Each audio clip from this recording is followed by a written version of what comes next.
नमस्कार दोस्तों, मैं आरजे सिद्धार्थ आरजे क्लासेस 2.0 में आपका स्वागत करता हूं। दोस्तों, आप वीडियो हमारा पढ़ रहे होंगे और देख रहे होंगे कि मेरे साथ साथ में आपको भी बहुत पसीना आ रहा होगा। इसके लिए दोस्तों एक लाइन कहनी है आपसे, और वो ऐसी लाइन है जो आपने बहुत बार सुनी होगी। आज हमारी बनाई हुई कोई लाइन नहीं है। कहते हैं कि जो पानी से नहाता है वो कपड़े या लिबास बदलता है, जो पसीने से नहाता है वो इतिहास बदलता है। दोस्तों, आपने देखा होगा कि हम एक उत्साह के साथ, एक लगन के साथ अपना रास्ता तय करने की रणनीति बनाते हैं। उसमें सफल भी होते हैं, कुछ लोग असफल भी होते हैं। जो असफल होते हैं उनके दिनचर्या और नेचर ऑफ क्वालिटी पर जाना, ये देखना क्या वे लोग उसी उत्साह के साथ पूरे रास्ते चले या कहीं पर उनका उत्साह कम हुआ। सवाल असफलता और सफलता का आपको मिल जाएगा।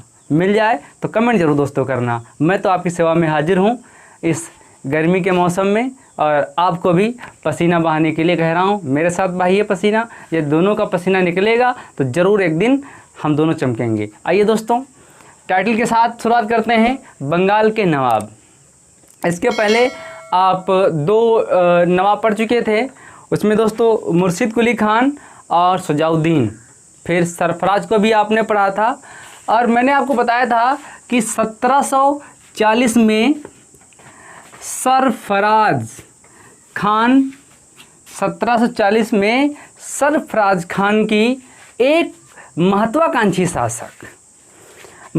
शासक अली वर्दी खान, हाँ अली वर्दी खान, जो कि सरफराज का सूबेदार है, घेरिया के युद्ध में, किसमें?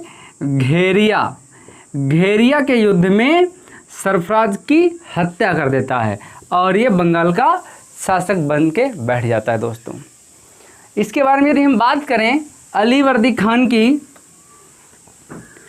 तो अली वर्दी खान दोस्तों कह सकते हैं कि 1700, अली वर्दी खान पर नाम लिख लेते हैं, अली वर्दी खान 1740 से दोस्तों इतिहास और बंगाल के इतिहास में सबसे लंबा शासनकाल रहा है। 16 वर्ष तक इसका दोस्तों शासनकाल रहा है। जब 16 वर्ष तक शासनकाल रहा है तो कहाँ तक जाएगा दोस्तों? तो ये 1756 तक जाएगा। कहाँ तक जाएगा? 1756 में जाएगा। तो बंगाल के नवाबों में सबसे लंबा यदि किसी का शासनकाल रहा है तो अली वर्दी खान का रहा है, 1740 से 1756 में। अब अली वर्दी खान की बात करें दोस्तों, तो अली वर्दी खान वैधानिक शासक नहीं माना जाता है। अली वर्दी खान बंगाल का वैधानिक शासक नहीं माना जाता है। इसने सरफराज खान की हत्या करके गद्दी हथियाई थी। तो ये क्या करता है दोस्तों, 1740 में ही जब उसकी हत्या कर देता है तो एक ये पत्र लिखता है, और वो पत्र दिल्ली भेजता है। दिल्ली कहाँ भेजता है? मुगलों के दरबार में भेजता है, और बहुत सारा धन, 2 लाख के आसपास ये धन भेजता है और अपनी वैधानिक मान्यता प्राप्त करवा लेता है। दोस्तों, जब ये वैधानिक मान्यता अपनी प्राप्त कर लेगा तो वहीं से ये दोस्तों, जब ये वैधानिक मान्यता प्राप्त कर लेगा मुगलों से, फिर ये अली वर्दी खान बंगाल का नवाब बन जाएगा।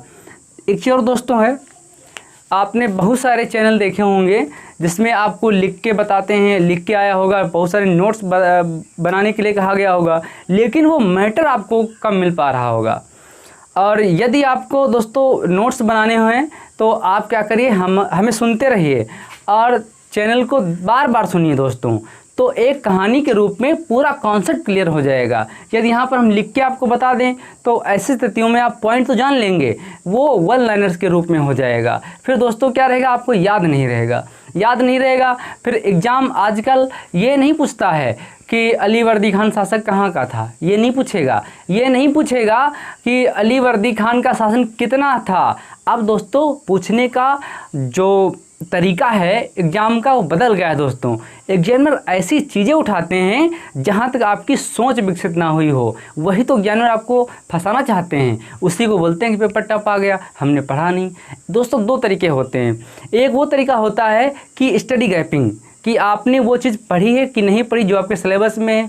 एक होती है पुअर रिवीजन, कि आपका रिवीजन कमज़ोर रहा है कि या फिर अच्छा रहा है। तो दो कारण हैं दोस्तों, स्टडी गैपिंग वन लाइनर्स में पक्का, और यदि पुअर रिवीजन की बात करी जाए तो आप दोस्तों बार बार सुनते रहें, किसी किताब को बार बार पढ़ते रहें तो पुअर रिवीजन समाप्त हो जाएगा। लेकिन स्टडी गैपिंग जो है, यदि आप वन लाइनर्स पढ़ते हैं तो आज ही त्याग दीजिए। वन लाइनर्स में स्टडी गैपिंग जो दोस्तों है बहुत बड़ी बन जाती है। फिर जो आपका अध्ययन का जो क्रम रहता है वो बहुत गैप के रूप में होता है, फिर आप कॉन्सेप्ट या अंडरस्टैंडिंग अपने अंदर मजबूत नहीं कर पाते हैं, फिर एग्जाम में वो कॉन्सेप्ट क्लियर नहीं होता है और आप गलत करके आ जाते हैं। इसलिए दोस्तों जब भी आप कंपटीशन क्रैक करना चाहें, पढ़ें तो डिस्क्रिप्टिव पढ़ने की आदत बनाएं, और यदि आप पहले से पढ़ते हैं तो डिस्क्रिप्टिव कंप्लीट हो जाएगा। एग्ज़ाम सर पर आ जाए तब पढ़ें तो उस समय दोस्तों बहुत मेहनत लगती है। चलिए बात करते हैं, अली वर्दी खान क्या करता है, दिल्ली पत्र लिखता है और पैसे भेजता है। पैसे भेजने के बाद दोस्तों कहा जाता है कहीं किताबों में आपको 2 लाख मिलेगा, कहीं आपको 2 करोड़ मिलेगा कि 2 करोड़ रुपए भेजता है। इससे कोई मतलब नहीं है। बस इतना याद करिए, वैधानिक शासक नहीं था, इसने धन दे करके अपने पद की वैधानिकता प्राप्त की है। किससे? मुगलों से प्राप्त की है। अब देखिए दोस्तों, अली वर्दी खान क्या करता है, दिल्ली को धन भेजता है और वैधानिक मान्यता प्राप्त कर लेता है। उसके बाद आजीवन उसने कोई धन नहीं भेजा, कोई धन दिल्ली नहीं भेजा, जबकि इसके बाद या इसके पहले के जितने भी शासक होंगे वो सारे लोग दिल्ली को धन देंगे और दिल्ली से संरक्षण प्राप्त करेंगे दोस्तों। चलिए आगे दोस्तों बात करते हैं। फिर इसी के साथ में दोस्तों उड़ीसा,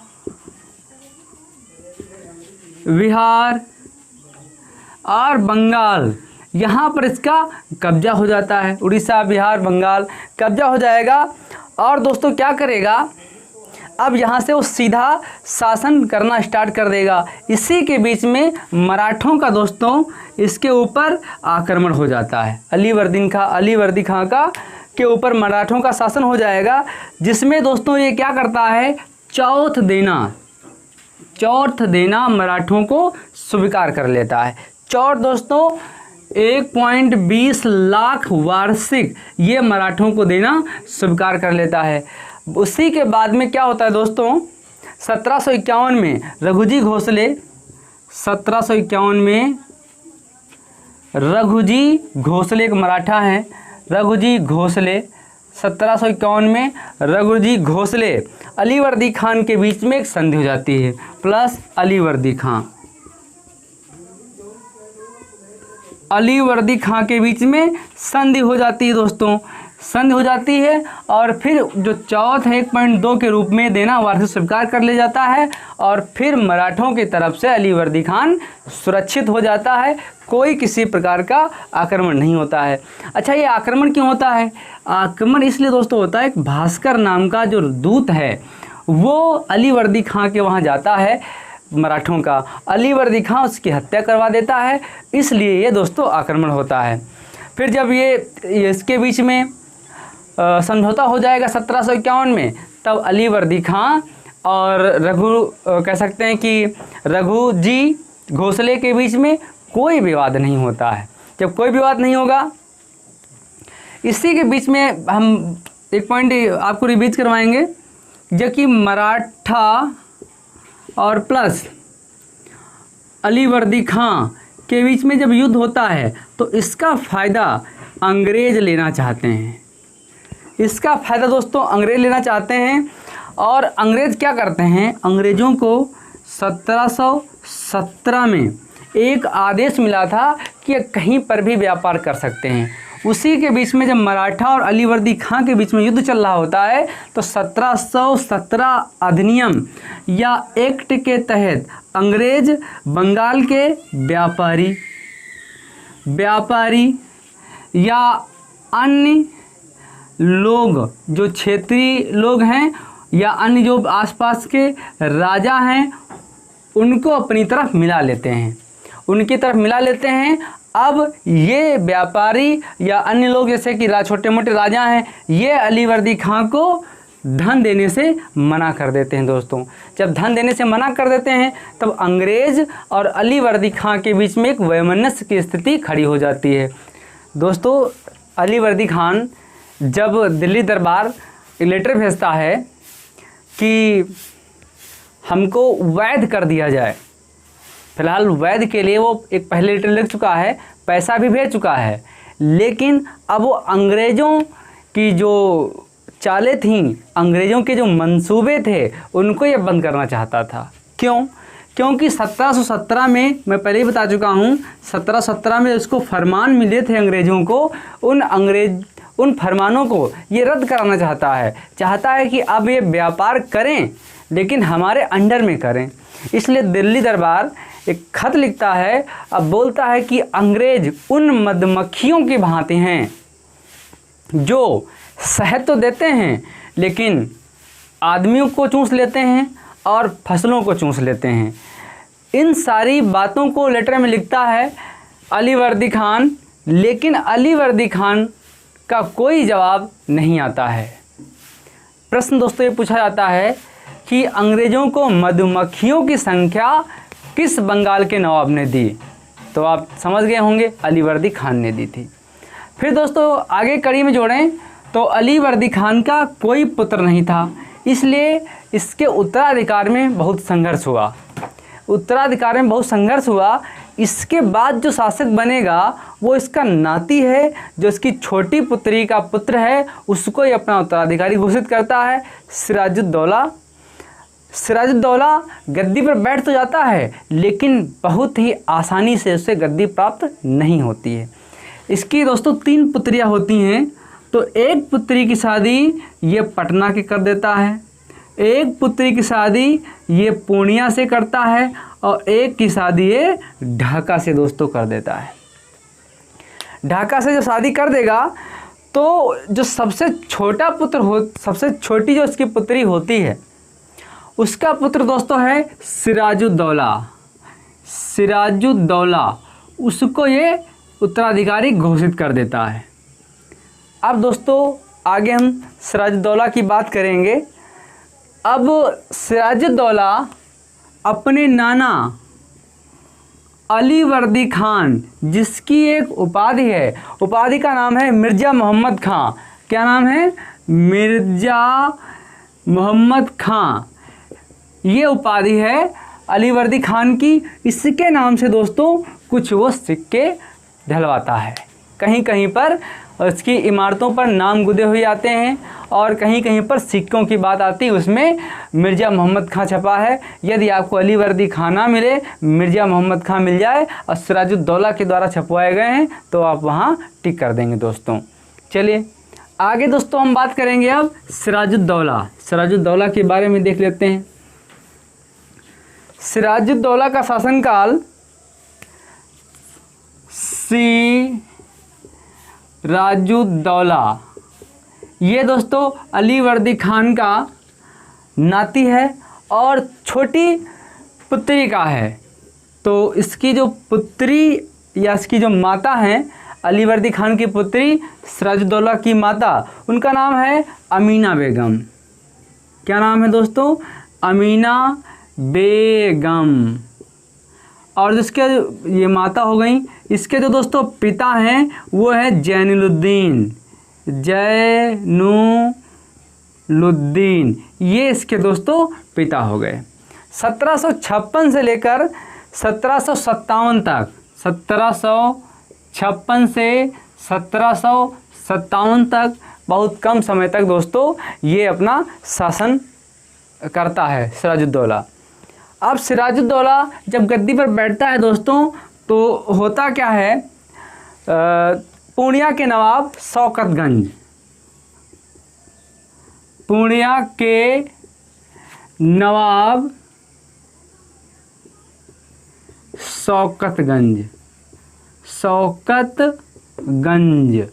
ये इसके दोस्तों मौसेरे भाई हैं। किसके? सिराजुद्दौला के, मौसरात भाई। और एक शासक और होता है दीवान राजवल्लभ, एक और होता है राजवल्लभ। ये दो ऐसे व्यक्ति हैं जो उत्तराधिकार के लिए या अपने साम्राज्य के लिए सिराजुद्दौला से युद्ध करते हैं। फिर इसकी मौसी घसीटी बेगम।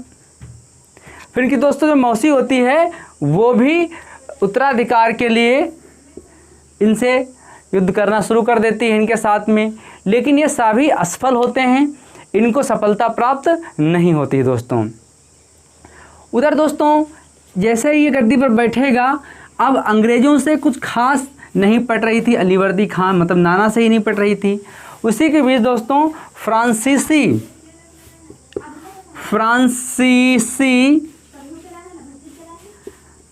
फ्रांसीसी और अंग्रेज़ों के बीच पुर्तगाल में युद्ध शुरू हो जाता है। तो उसमें फ्रांसीसी ज़्यादा ताकतवर होते हैं, अंग्रेज़ ज़्यादा ताकतवर नहीं होते हैं। उसी के डर से भारत में फोर्ट विलियम एक किला है दोस्तों, फोर्ट विलियम एक किला है। उस किले को दोस्तों अंग्रेज उस किले पर तोपें चढ़ा देते हैं, जिसको परकोटा कहा जाता है। उस किले का परकोटा कर देते हैं, मतलब तोपें चढ़ा देते हैं फ्रांसीसियों के भय के कारण। लेकिन ये दोस्तों पॉइंट क्लियर हुआ होगा, फ्रांसीसी और अंग्रेज़ों के बीच में यूरोप में युद्ध होता है, तो फ्रांसीसियों के भय के कारण अंग्रेज फोर्ट विलियम पर परकोटा या तोपें चढ़ा देते हैं, क्योंकि फ्रांसीसी शक्तिशाली हैं और अंग्रेज यूरोप में हार रहे हैं, तो उनको यहाँ पर भी डर सता रहा है। लेकिन जो आपका शासक है सिराजुद्दौला, इसको अंग्रेज़ों की नीयत ठीक नहीं लगती है। उसको लगता है कि जो तोपें चढ़ाई गई हैं वो हमारे लिए चढ़ाई गई हैं। उधर फ्रांसीसी भी अपने किले पर तोपें चढ़ा देते हैं। फिर इस स्थिति में दोस्तों यहाँ पर कह सकते हैं कि समझदारी में थोड़ा अंतर होगा। अंग्रेज डरते हैं फ्रांसीसियों से, इसलिए तोपें चढ़ाई। फ्रांसीसी सुरक्षा करना चाहते हैं अंग्रेज़ों से, इसलिए अपने किलों पर तोपें चढ़ाई। सिराजुद्दौला को लगता है कि ये दोनों हम पर हमला करना चाहते हैं, इसलिए अपने अपने किलों पर तोपें चढ़ाई, अपने आप को सुरक्षित कर लिया है और हम पर ही आक्रमण करना चाहते हैं। ऐसी स्थिति में जब सिराजुद्दौला को मालूम हुआ कि इन दोनों ने परकोटा कर लिया है, मतलब तोपें चढ़ा ली हैं अपने किला पर, तो ये गुस्सा करता है, ये बहुत लाल बबूला होता है और अपना एक फरमान जारी करता है कि अपनी अपनी तोपें हटा लो। फ्रांसीसी मान जाते हैं और अपनी तोपें किले से हटा लेते हैं, लेकिन अंग्रेज नहीं मानते हैं। जब अंग्रेज नहीं मानते हैं तो सिराजुद्दौला को ये लगता है कि इन्होंने हमारे आदेश का पालन नहीं किया, इसलिए तोपें नहीं हटाई। लेकिन अंग्रेज ये सोच रहे हैं कहीं ऐसा ना हो कि ये फ्रांसीसियों की चाल हो और सिराजुद्दौला से कहलवा कर हमारी तोपें हटवा दी जाएं और फ्रांसीसी हम पर आक्रमण कर दें। यह सोचकर दोस्तों तो वो तोपें नहीं हटाते हैं। इसका बहुत बड़ा परिणाम हुआ। वो हुआ क्या दोस्तों, मिस्टर हॉलवेल के अनुसार फोर्ट विलियम पर मिस्टर हॉलवेल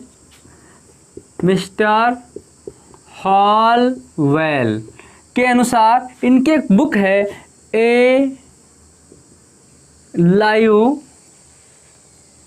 इनकी बुक है ए लाइव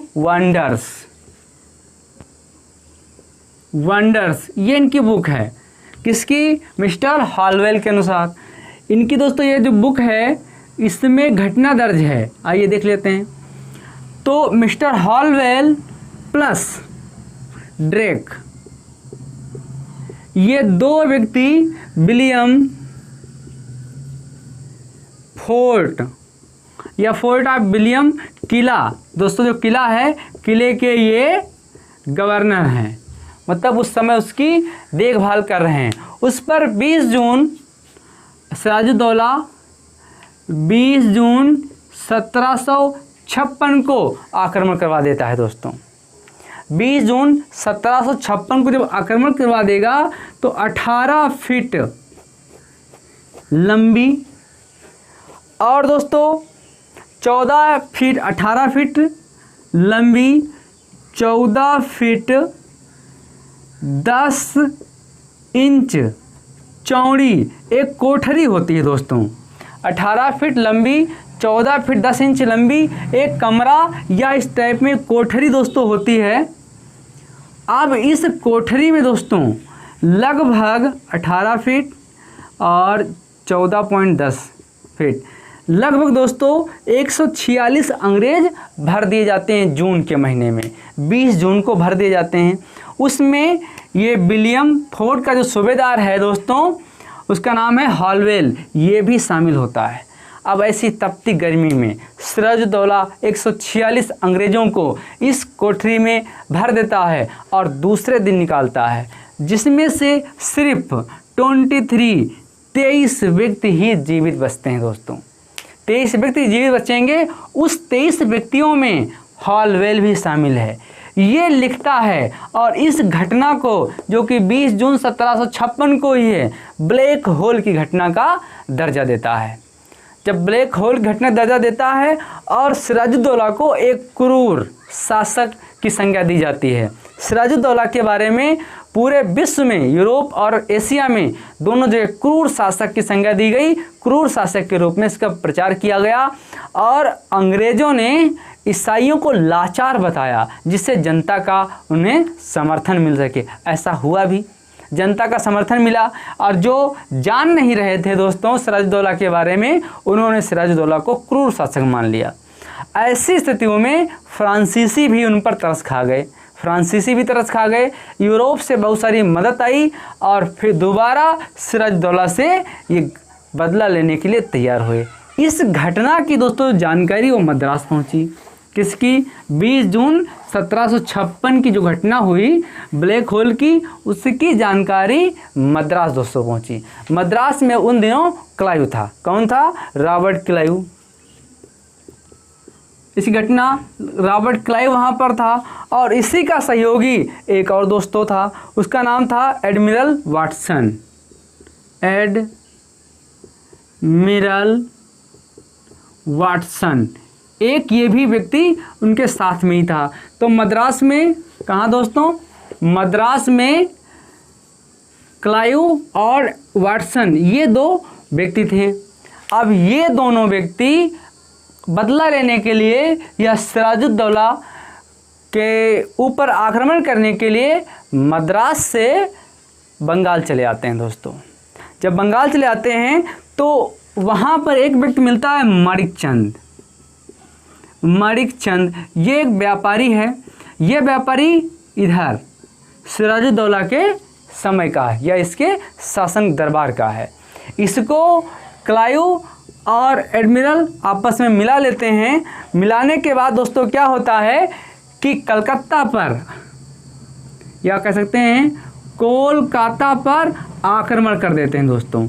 आक्रमण कर देंगे, कुछ हिस्सों पर कब्जा कर लेंगे दोस्तों। जब कुछ हिस्सों पर कब्जा कर लेंगे, उधर एक पॉइंट और दोस्तों रहा।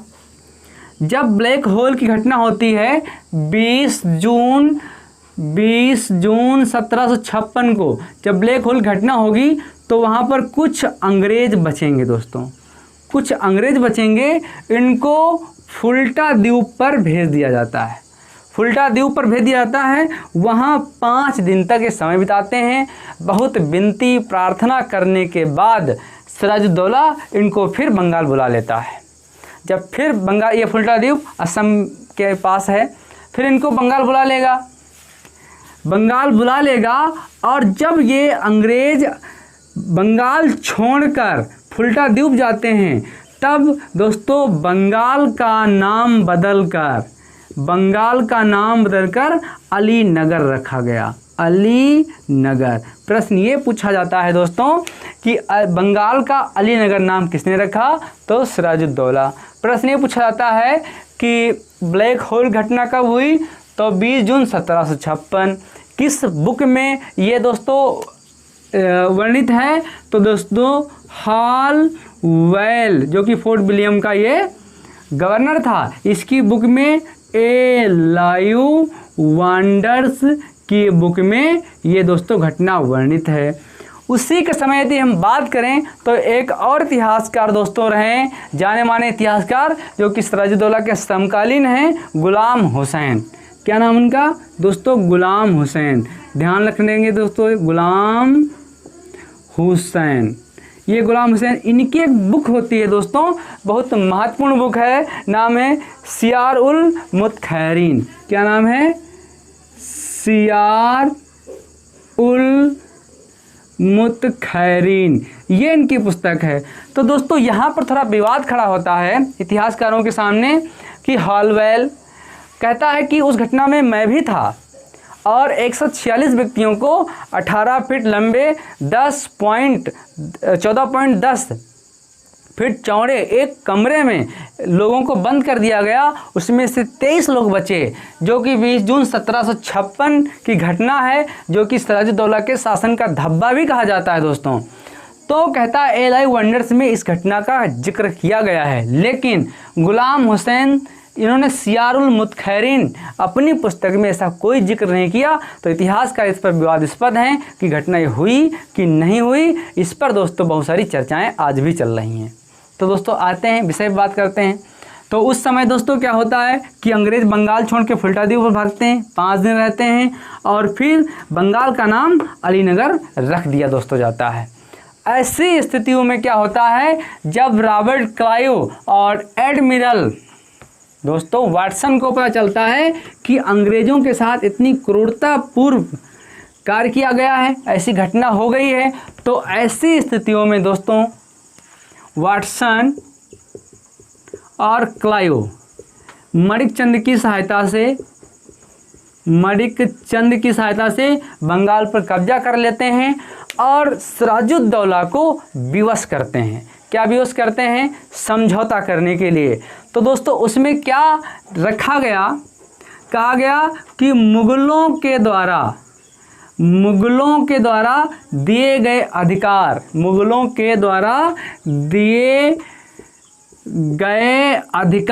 ज्यों के त्यों सलामत रहेंगे। इनका सीधा मतलब था कि 1717 में जो हमें फरमान जारी किया गया था व्यापार करने का, उसमें कोई हस्तक्षेप नहीं करेगा। साथ में दोस्तों अंग्रेज किलाबंदी करेंगे, ये भी बात रखी गई, अंग्रेज अपने अनुसार किलाबंदी करेंगे। साथ में दोस्तों जितना युद्ध का हर्जाना था वो सिराजुद्दौला से वसूल लिया गया। साथ में दोस्तों सिक्के, अंग्रेजों ने कहा कि सिक्के अब हम ढालेंगे। अब ढलवाने की बात कही गई कि अंग्रेजों ने कहा कि सिक्के अब हम ढालेंगे। 3 लाख की क्षतिपूर्ति के आसपास वसूला गया था सिराजुद्दौला से। ये ऐसे कुछ नियम थे जो कि अलीनगर की संधि के बारे में कहा जाता है। अलीनगर की संधि किसके बीच में हुई दोस्तों? तो वाटसन, क्लाइव और सिराजुद्दौला के बीच में हुई। मणिकचंद की सहायता से क्लाइव और वाटसन दोनों ने बंगाल पर कब्जा कर लिया था। जब अंग्रेज बंगाल छोड़कर फुल्टा द्वीप पर गए, ऐसी स्थितियों में या उस टाइम पर सिराजुद्दौला ने बंगाल का नाम अलीनगर रख दिया था दोस्तों। चलिए दोस्तों, इसके बाद यदि हम बात करें तो जो हमारा शासक था वो तो कठपुतली बन गया, कह सकते हैं उसका वजूद ही नहीं रहा। ऐसी स्थितियों में क्लाइव है ये शांत नहीं रहा। जो दोस्तों क्लाइव है वो इतने मात्र से ही शांत नहीं रहा, इसने अपनी महत्वाकांक्षा और दिखाना प्रारंभ कर दी। अब ये महत्वाकांक्षा पूरे बंगाल से पूरे भारत में फैल गई, जिसका आप देख सकते हैं 1857 की क्रांति में कोई भी शासक भारतीय नहीं बचा, ना मुस्लिम ना हिंदू दोस्तों। कुछ रियासतें रहीं, उनकी गिनती नहीं की जा सकती है क्योंकि वो खास योगदान नहीं दे पाए भारत की आज़ादी में। दोस्तों बात करें कि जो प्लासी या बक्सर बहुत सारे युद्ध हुए, तो जो घटना हुई थी वहाँ पर फोर्ट विलियम किले को लेकर के वहाँ से प्लासी के युद्ध की नींव पड़ चुकी थी। एक कहीं ना कहीं विचारधारा जन्म ले चुकी थी प्लासी के रूप में। अब प्लासी का युद्ध दोस्तों अगले वीडियो में देखेंगे।